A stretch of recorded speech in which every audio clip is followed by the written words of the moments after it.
Fabiana Lopes. Fabiana, me fala um pouco de como é que lidar, quais são os critérios que aparecem na hora de pensar uma exposição, pensar em um grupo de artistas, a partir dessas linhas, desses temas gerais que a Bienal trata. Boa noite, tudo bom? Para mim, não sei se foi o desafio, mas o convite era, se eu estou pensando, se a gente está discutindo, pensando em femininos, como seria pensar em femininos a partir de uma perspectiva de raça, para mim? No geral, se tem muito pouca oportunidade de ver, de ter acesso à produção de artistas da diáspora africana. Então, achei que era uma oportunidade para dar mais oportunidade de se ter acesso a isso. Então, meu pensamento começou, eu já tenho uma pesquisa de algum tempo de artistas da diáspora africana, artistas brasileiros. Então, a partir daí eu comecei a pensar mais no que eu conhecia e fazer essa pesquisa, e aí comecei a pensar como eu posso pensar esse feminino, então, ou nesses femininos, pensando na diáspora na América Latina, na diáspora no Caribe, quais são as relações que vão se costurando, se eu pensar na diáspora na América do Norte e se eu pensar de volta no continente africano. Então, fazendo esse caminho e pensando em trabalhos, em costuras, em possíveis aproximações, distanciamentos, existem questões que são comuns ou não. Esse tem sido mais ou menos o caminho. E tem sido muito interessante. Que é um pouco também o caminho que a gente tem tentado construir no educativo, né? Que é um pouco pensar a Bienal como um espaço de troca, um espaço de conversa, um espaço de voz de todos, mas ao mesmo tempo um espaço de forte presença dessa voz pautada pela noção de feminino. Não à toa o nome do nosso primeiro programa público, né, é Território Quendê, quer dizer, a gente lança a mão dessa personagem tão icônica da literatura brasileira contemporânea, para que a gente possa pensar essa noção de encontro, conversa, fala, troca, e sempre pensando a partir desse lugar, assim, pensando a partir desse protagonismo que vem na voz de mulheres, ou, como eu vou usar um termo que a Andréia usa, de mulheres ou de varões aliados, que é um termo que a Andréia costuma usar, né? Então, um pouco pensar essas conexões todas a partir de um lugar específico, que é o lugar do educativo. Eu vou aproveitar para perguntar para a Andréia um pouco de como é que tem funcionado ou está sendo construído esse olhar sobre a produção latino-americana, né, a partir da Bienal. Tem uma noção aí com a Bienal do Mercosul que é sempre tensionada, né? A Bienal do Mercosul é uma Bienal da América Latina e ela fala apenas sobre a América Latina. Como é que se negocia isso? Como é que se pensa isso em termos de artistas? Bem, eu acho que nós não estamos trabalhando com a ideia de traçar um mapa determinado, não, circunscrito somente aos países do Mercosul, que o Mercosul agora também é uma pergunta, não, que tem que fazer, o que vai acontecer. Mas eu gosto muito para mim, a arte, eu tenho que dizer, não, as obras de arte são incrivelmente poderosas, não? Tem a possibilidade de cumprir tantas ideias, problemáticas, afetos, sensibilidades que você nunca termina, não? O que acontece é que, para mim, o mais importante é o atrativo da obra, não? Estou trabalhando sobre os femininos, por supuesto, tem uma orientação, mas me chama a atenção uma obra, então esse é o começo, não? O interesse das artistas, não uma ideia predeterminada que faz para mim buscar determinadas artistas.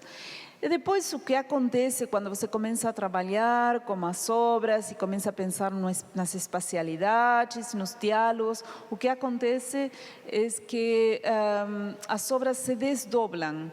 As obras são muitas coisas. Então, a proximidade, a aproximação, os núcleos, os diálogos que você está vendo, imaginando, adivinhando, que provavelmente nunca existiram, porque as artistas nunca ficaram juntas, ou incluso eles não conheceram, mas faz sentido e então você começa a pensar núcleos de sentido, não? As relações, as potencialidades que fazem que uma obra de arte é como uma condensação, uma força centrípeta, mas ao mesmo tempo uma força centrífuga. Você tem uma obra de arte, quando você coloca em relação com mais outra obra de arte, acontece uma coisa diferente. Então é como uma explosão do sentido. E como curadora, eu estou muito atenta e procurando ver essas explosões de sentido que eu vou capturar em um sentido, não? Eu estou fazendo uma releitura quando eu coloco juntas, mas podem acontecer muitas coisas novedosas, novas, não? Então, isso é um pouco o trabalho que nós estamos fazendo agora, mirando muitas obras, fizemos uma seleção, que eu não posso falar porque é secreto de Estado. O curador não pode dizer nada do que vai estar incluído na Bienal, mas estamos trabalhando juntas intensamente nesse trabalho. E o educativo, da minha perspectiva, que nós conheci, nós fizemos um projeto juntos o ano passado, não, aqui no Porto Alegre, e, bem, para mim é muito importante trabalhar com pessoas que também estão conectadas entre a curadoria e a academia. Porque eu não sou curador todo-terreno, não, que somente está curando, que está muito bom, eu só estou especificando o que gosto de fazer. Então, tem os colegas que também têm um tempo reflexivo conectado com uma academia, que implica analisar criticamente os conceitos. Você não é somente, estou olhando isto, então eu coloco acá. Não, precisa de tempo, né? Então, o trabalho com Igor foi desde o começo. Eu achei Igor somente porque estava procurando pesquisas feitas aqui no Rio Grande no Porto Alegre, e eu achei que ele estava fazendo um projeto magnífico. Então, eu conectei ele pelo Facebook, não? Mas ninguém recomendou. Mas essa é a maneira em que as coisas acontecem. E eu achei que era um trote, mas não era. Era André mesmo. Esse projeto foi o Vozes Negras no Cubo Branco, que estava dentro de um projeto chamado Arte, Política e Educação, que foi desenvolvido no Museu de Arte do Rio Grande do Sul, com a minha colega Carmen Capra, como uma das coordenadoras, junto comigo, e com a participação também da Carla Batista, que está aqui.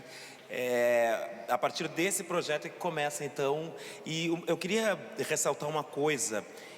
Tem sido foi uma experiência que a gente tem tentado produzir no Museu de Arte do Rio Grande do Sul, e que com muita força e muita intensidade a gente tem buscado aqui na Bienal, na noção de educativo, que é não ter esse educativo como uma ilustração do projeto expositivo ou curatorial, e sim como um conjunto de ideias, um conjunto de pensamento que se apresenta nas mais diferentes formas. O que está em jogo é o pensamento que está sendo produzido a partir dessa seleção de obras, a partir das proposições que vêm desses artistas, e ele vai aparecer em exposições, vai aparecer em debates, vai aparecer das mais diferentes formas. Eu acho que isso é um ganho, e eu falo isso porque sei que a gente tem uma quantidade enorme aqui de professores que acompanham projetos educativos de exposição e que constantemente chamam a atenção para isso, né? Qual é o lugar do educativo dentro de uma mostra de uma proporção como essa, né? Que é a Bienal 12. E aí eu vou puxar uma brasinha assim, e perguntar para a Fabiana um pouco sobre isso. Como é que tu tem visto, Fabiana, com a tua experiência, tanto no Brasil como fora, essa participação dos educativos, e qual o lugar disso em mostras, exposições, principalmente nos temas que eu trabalho, que tu trabalha também, que são as questões associadas à raça? Olha, não sei se eu... Primeiro, o meu contrato, eu não posso falar muito, eu falo bastante. Então, eu preciso ficar quieta, porque eu falo coisa que não pode falar. Eu também. Então, Fabiana quietinha. Somente não dar a lista dos artistas. Eu não sei, puxa, é uma pergunta que eu tenho que pensar. Eu não sei se eu pensei, se isso é uma coisa que eu tenho elaborada. Eu devo dizer que me chama muita atenção, meu contato com projetos educativos acabou sendo aqui, principalmente porque artistas que eu fazia pesquisa, que eu tenho feito a pesquisa há, não sei, 5 anos, são artistas que estão muito envolvidos com questão educativa. Então, eu acho que a minha educação com a ideia de arte e educação, ou do educativo, em exposições, foi através da minha pesquisa aqui. Eu não teria um pensamento formado sobre a minha experiência fora daqui. Então, eu acho a experiência daqui por hora, talvez por não conhecer tanto, mas eu acho a experiência daqui muito forte, eu acho a experiência daqui muito impressionante, né? Eu admiro muito o trabalho de vocês, é isso que eu quero dizer. Muito os projetos que eu vejo aqui. Então, fica para eu pensar mais em relação a fora do país, como que é. Tá bem. Eu acho que, bom, a ideia é que a gente tenha uma conversa, né?